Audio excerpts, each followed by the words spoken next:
a black pen. The first step is to draw a simple boat with a tall mast, not too many details, and then we can draw the reflection of the boat, which is just a bit more wiggly than the actual boat itself. For a pen drawing, it's quite a good idea to do the tonal range as you go along. Next, we could draw another boat nearer to in the foreground, again with a simple reflection which has an uneven shape to it. And we could make the mast of the first boat darker. Next, we could draw another boat up here. Again, because it's a pen drawing, it's a good idea to try and get it right, but also if it doesn't go quite right, you can add things to the drawing to make it work better. So for example, you can make a thin line thicker, or you can add a detail to cover over something that doesn't work so well. So for this boat, we need a linear reflection because the line is being reflected in the water. I think I'll add a few more lines to it as well. So once you've got the boat that you want, then without overdoing it, let's do some boats in the background. So these boats will be smaller, but not too high up on the page. And then we can draw a boat behind another boat. And it's quite fun to draw a boat behind another boat in the distance, because you can't really see the viewer of the image, can't really see too much detail. The aim is just to give an indication of a boat, because in reality that's what you see, just an indication of a boat when they're far away in the distance. Remember to give each one a reflection. As boats go away in the distance, they'll be more in a line of the height of the viewer.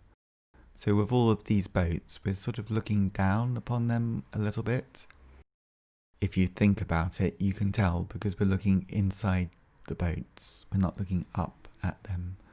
Therefore, us as the viewer, we're looking down upon these boats. Next, we can find a vanishing point.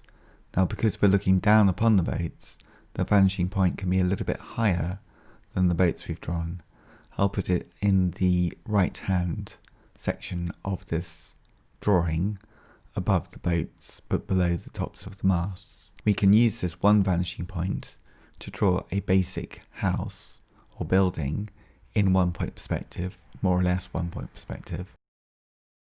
And then we can line up the windows using the vanishing point for all of the receding lines. So the vanishing point represents the height of the eye of the viewer of the drawing, which is us. And everything below the vanishing point we're looking down upon, so we're looking down upon the boats, but we're looking up at the tops of the roofs of the buildings.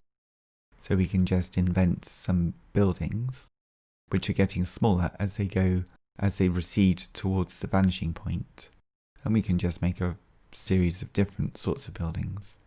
Now in the foreground, if we draw a line using the vanishing point in the foreground, and then two curves, and then we can make this into the jetty of the harbour, and then we can follow this line all the way around, and then on the right it can sort of open up wider again as it's getting nearer us. Because it's a pen, we can't erase anything, so we can just make the vanishing point into a building, but we can still remember where the vanishing point is and use them for the side stone wall of the jetty of the harbour that's sticking out. And then the curve of the jetty on the left hand side will just be following the top line of curve of the jetty, and then we can do some more wiggly lines for the reflections of all of the buildings that we've just drawn, and some of the reflections will be behind the boats that we've drawn. Don't forget to do the reflections of some of the windows too. And then on the jetty of the harbour we could draw some railings as well, and they just follow the curve of the harbour. Then I'm going to use a slightly thicker pen and add some dark flat tones to the areas of the drawing. So that's one way of drawing a harbour using a pen, sort of trying to think ahead, starting with a boat and then working out from there. If you'd like to learn more about how to draw, please visit my website www.circlelineartschool.com, where you'll find details of my online drawing courses. Thank you very much for watching, and hope you